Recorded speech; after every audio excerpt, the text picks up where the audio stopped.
జై శ్రీరామ్ అందరికీ నమస్కారం. వెల్కమ్ టు న్యూస్ అఖండ. నేను మీ కస్తూరి శ్రీధర్. మిత్రులారా, మన ప్రియతమ ప్రధాని నరేంద్ర మోడీ గారు 2 రోజుల పర్యటన కోసం జపాన్లో పర్యటించి ఆ తర్వాత అక్కడి నుంచి చైనాలో జరిగినటువంటి SCO సమిట్కి అయితే పోయినారన్నమాట. సరే, అక్కడ ఏమి జరిగింది ఏందనేది మనమంతా కూడా సోషల్ మీడియాలో చూసినాం. ఆ పాకిస్తాన్ ప్రధాని అయితే ఏదా గోర్ఖా ఓడికంటే అద్మానంగా ఈ పక్కన ఒక బేరర్ నిలబడుకున్నాడు. కనీసం మన మోడీ గారు కావచ్చు, లేకపోతే పుతిన్ కావచ్చు, లేకపోతే ఆ చైనా అధ్యక్షుడు జిన్పింగ్ కావచ్చు, ఎవరు కూడా కనీసం అటు పక్క తలకాయ తిప్పి దేకన కూడా దేకల.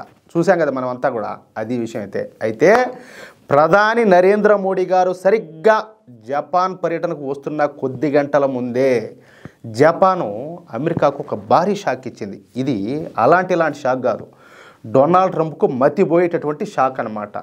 సరే, ఇంతకు విషయం ఏంటంటే, అమెరికా అధ్యక్షునిగా ప్రమాణ స్వీకారం చేసినప్పటి నుంచి అభినవ పిచ్చి తొక్కులకైనటువంటి డొనాల్డ్ ట్రంప్ ప్రపంచ దేశాల మీద పెద్ద ఎత్తున ఈ పన్నులన్నీ కూడా వేస్తూ ఉండే సంగతి మీకు అందరికి కూడా తెలిసిందే. ఈ క్రమంలో జపాన్ మీద కూడా డొనాల్డ్ ట్రంప్ 25% పన్నులను అయితే విధించాడు. ఎవరి మీద? జపాన్ మీద.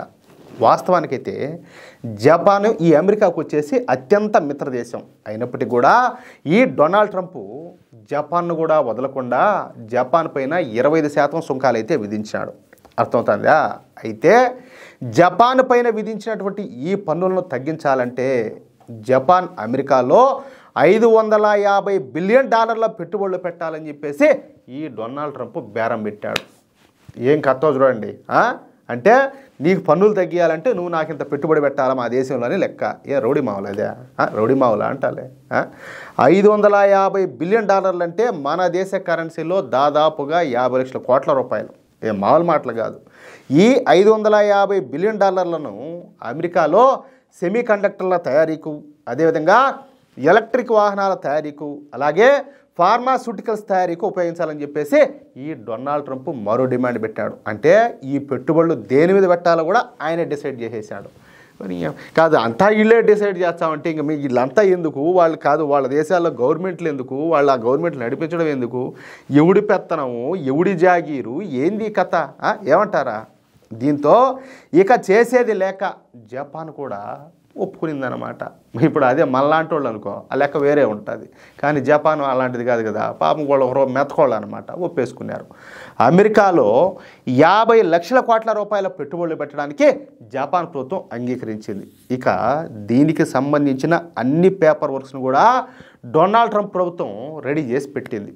ఇక మొన్న ఈ జపాన్ ప్రతినిధి అయినటువంటి రయాసే అకాజావా అమెరికా పర్యటనకు పోయి అక్కడ ఈ పేపర్ల మీద సంతకాలు మాత్రమే చేయాల్సి ఉన్నది. అంటే ఆల్మోస్ట్ పని అంతా కూడా అయిపోయింది. అయితే జపాన్ పర్యటనకు మన భారత ప్రధాని నరేంద్ర మోడీ గారు వస్తున్న సందర్భంగా ఈ జపాన్ ప్రతినిధి అయినటువంటి ఈ రయాసే అకాజావా తన అమెరికా పర్యటనను అర్ధాంతరంగా రద్దు చేసుకున్నాడు. ఇదే అక్కడ ట్విస్ట్.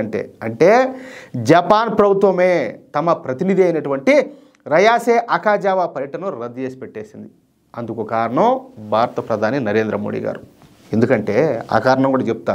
జపాన్ దగ్గర అత్యాధునికమైనటువంటి సెమీ కండక్టర్ తయారీ టెక్నాలజీ అయితే ఉండాలి. అంతేకాకుండా అత్యాధునికమైనటువంటి ఎలక్ట్రిక్ కార్లను తయారు చేసే సామర్థ్యం కూడా జపాన్ దగ్గర ఉన్నది. అంతేకాకుండా అత్యంత శక్తివంతమైనటువంటి లిథియం అయాన్ బ్యాటరీలను కూడా తయారు చేసే సామర్థ్యం ఈ జపాన్ దగ్గర ఉన్నదన్నమాట. ఇక ఇంజన్ టెక్నాలజీలో జపాన్ వచ్చేసి అందివేసించేయి. అర్థమవుతుందా? తిరుగులే వాళ్లకు. అంటే మనకు ఏవైతే అవసరం ఉన్నాయో అవన్నీ కూడా తయారు చేయగలిగినటువంటి సామర్థ్యం జపాన్ దగ్గర ఉండదన్నమాట. కానీ జపాన్ తమ పరిశ్రమలను చైనాలో ఏర్పాటు చేసి అక్కడి నుంచి తమ దేశానికి, అదేవిధంగా విదేశాలకు సప్లై చేస్తుంది. ఇక్కడ ఇంకొక విషయం ఏంటంటే, జపాన్ ఉత్పత్తులకు సంబంధించి ఒక్క నయా పైసా వస్తువును కూడా చైనా ప్రజలైతే కొనుగోలు చేయరు. చూడండి ఎట్లున్నదో. అంటే చైనాలో పరిశ్రమలను పెట్టి ఆయా ఉత్పత్తులను తయారు చేసినప్పటికీ కూడా ఈ చైనీస్ ప్రజలు కొనుగోలు చేయకపోతే అది జపాన్కు నష్టమే కదా. అవునా కదా? ఇప్పుడు నీ ఊరికి వచ్చి ఎవడో ఒక కంపెనీ పెట్టో, లేకపోతే ఏదో ప్రాజెక్టో ఏదో స్టార్ట్ చేసి ఏదో చేస్తూ ఉన్నాడో, కానీ మీ ఊరోళ్ళు దాన్ని కనీసం టచ్ కూడా చేయకపోతే ఆడ నీ ఊరికి ఎందుకు వచ్చి ఇంక తయారు చేయాలా? ఆయా ఉత్పత్తులను కానీ ఏవైనా కూడా ఎందుకు చేయాలా నీ ఊరికి వచ్చి? దానివల్ల కలిగినటువంటి ప్రయోజనం ఏంది? ఒకసారి మీరు కూడా ఆలోచించండి. అందుకే ఇప్పుడు నరేంద్ర మోడీ గారు జపాన్కు ఒక పిలుపునిచ్చారనమాట. మీ అవసరం మాకుండాది, అలాగే మా అవసరం మీకుండాది. అర్థమవుతుందా? మీ టెక్నాలజీ మాకు కావాల్సి ఉన్నది, అలాగే మీ పరిశ్రమల్లో పనిచేయడానికి మా యువత మీకు కావాలా, మా మార్కెట్ మీకు కావాలా. కాబట్టి ఇద్దరం కూడా లాభపడే విధంగా ఒక అంగీకారానికి వద్దాం. ఏమే, మీరు సెమీ కండక్టర్లను, అలాగే ఎలక్ట్రిక్ వెహికల్స్ను, అలాగే ఎలక్ట్రిక్ చిప్పులను, చిప్ డిజైనింగ్ యూనిట్లను, ఎల్ఈడి స్క్రీన్లను మా భారత్లో తయారు చేయండి. ఏమే, మా దగ్గర $4 ట్రిలియన్ మార్కెట్ అయితే ఉండాలి. అంటే మన దేశ కరెన్సీలో 344 లక్షల కోట్ల మార్కెట్ అయితే ఉండాలి. మా దేశంలో పెట్టుబడులు పెట్టిన ఏ జపాన్ సంస్థ కూడా ఇప్పటి వరకు నష్టపోలా. ఇది మాట అంటే మా దేశంలో పెట్టుబడులు పెట్టినటువంటి ఏ జపాన్ సంస్థ కూడా ఇప్పటి వరకు నష్టపోలా. మీరు మా భారతదేశానికి వచ్చి ఇక్కడ పూర్తి స్థాయిలో ఆయా ఉత్పత్తులను తయారు చేయడానికి మేము మీకు పూర్తిగా సహాయ సహకారాలు అయితే అందిస్తాం. మీ ఉత్పత్తులను మీరు భారత్లోనే అమ్ముకోవచ్చు. ఏమే, మా వాళ్ళు కొన్న కూడా కొంటారు. ఎందుకంటే మీ తెలియదు ఏమన్నది, మన వాళ్ళు చైనాటియే కొంటారు. ఇంకా జపాన్ మేడ్ ఇన్ జపాన్ అంటే అవి కొనరా? అవునా కదా?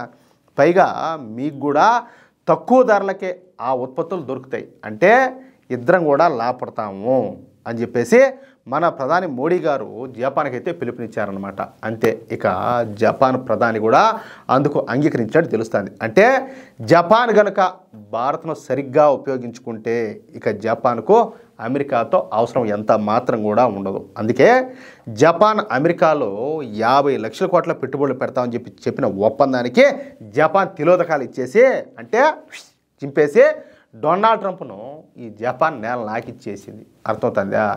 ఇప్పుడు అవే 50 లక్షల కోట్ల రూపాయలను భారత్లో పెట్టుబడులుగా పెట్టాలని చెప్పేసి జపాన్ భావిస్తుంది. త్వరలోనే ఈ ఒప్పందాలపైన ఒక పూర్తి పిక్చర్ అయితే రానున్నది. అప్పుడు మరొక వీడియోలో ఆ విషయాలన్నీ కూడా మీకు తెలియజేసే ప్రయత్నం చేస్తా. ఓకేనా? అది విషయం అయితే ఎట్లున్నది న్యూస్ మిత్రులారా.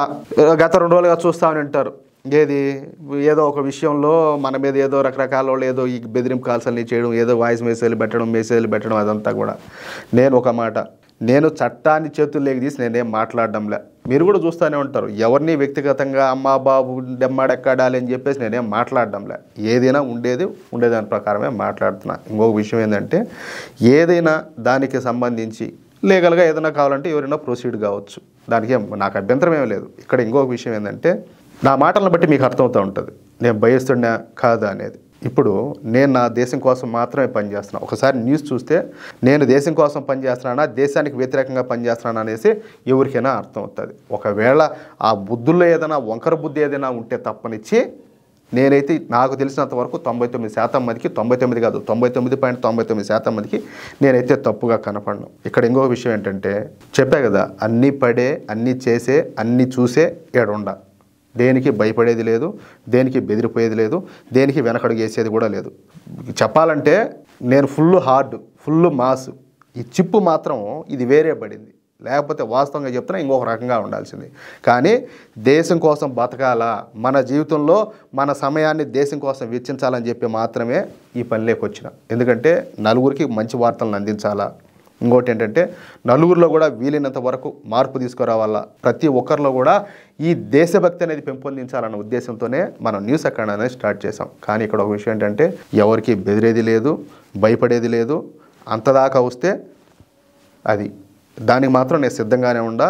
ఇక్కడ ఏంటంటే నేను ఒక మాట చెప్తున్నా, ఎవరైతే ఈ దేశానికి వ్యతిరేకమో, ఇంకొకటి భారతదేశానికి ఆత్మ అంటే సనాతన ధర్మమే, దాన్ని చాలామంది వ్యతిరేకిస్తున్నారు. ఒకవేళ దాన్ని ఎవరైనా వ్యతిరేకించినా కూడా ఖచ్చితంగా నేను మాట్లాడతా, దాంట్లో డౌట్ ఏం లేదు. సరే, జరుగుతుంది, జరగకుండా అడిగిపోతుంది. ఇప్పుడు స్వరాజ్యం కోసం, మన ధర్మం కోసం కొన్ని 100 సంవత్సరాలు కాదు 1000 సంవత్సరాల పాటు పోరాడినారు మనోళ్ళు. అవునా కాదా? తర్వాత బ్రిటిషర్లతో పోరాడారు స్వాతంత్ర్యం కోసం. వాళ్ళందరూ భయపడిపోయింటే ఈరోజు మనం ఇంత స్వేచ్ఛగా బతుకుందామా? కొంతమంది ఈ విధంగా నోటుకు వచ్చేట్టు మాట్లాడుదురా, ఇవన్నీ చేద్దురా? లేదు కదా. ఇప్పుడైనా కూడా ఇప్పుడు ఏం జరుగుతుందో, మన చుట్టూరా ఏం జరుగుతుందో మీకు కూడా బాగా తెలుసు. ఈ దేశ వ్యతిరేకులంతా కూడా ఈ దేశాన్ని కబళించాలని చెప్పేసి విశ్వ ప్రయత్నాలు కూడా చేస్తారు. ఊరికే ఉంటే నష్టపోయేది ఎవరు? మనమే, మన భవిష్యత్తే. భవిష్యత్తు అంటే ఈరోజు మనం ఉంటాం, లేకపోతే రేపు ఉండం, అంతే. కానీ మన భావితరాలు అనేటివి సర్వనాశనం అయిపోతాయి. మళ్ళీ ఎవరి కిందనో బానిసలుగా బతకాల్సి వస్తుంది, ఎవరి కిందనో ఊడిగం చేయాల్సి వస్తుంది. కానీ ఇప్పుడు మన దేశం ఎట్లుండదు, అమెరికానే ఢీ కొట్టే స్థాయిలో ఉండాలి.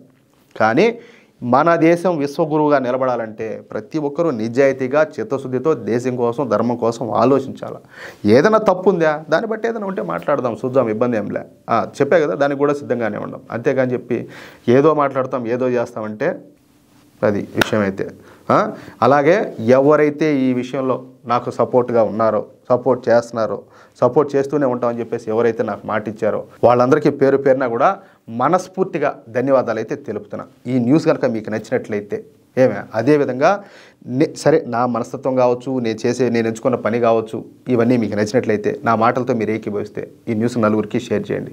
అలాగే ఈ వీడియోకి సంబంధించి మీ యొక్క అమూల్యమైనటువంటి అభిప్రాయాలను కామెంట్ రూపంలో తెలియజేయండి. ఇంకో మాట ఏంటంటే, ఇంతవరకు మీరు కనుక మన ఛానల్ను సబ్స్క్రైబ్ చేసుకున్నట్లయితే ప్రతి ఒక్కరు కూడా మన ఛానల్ను సబ్స్క్రైబ్ చేసుకోండి, సపోర్ట్ చేయండి. జై శ్రీరామ్, జై హింద్.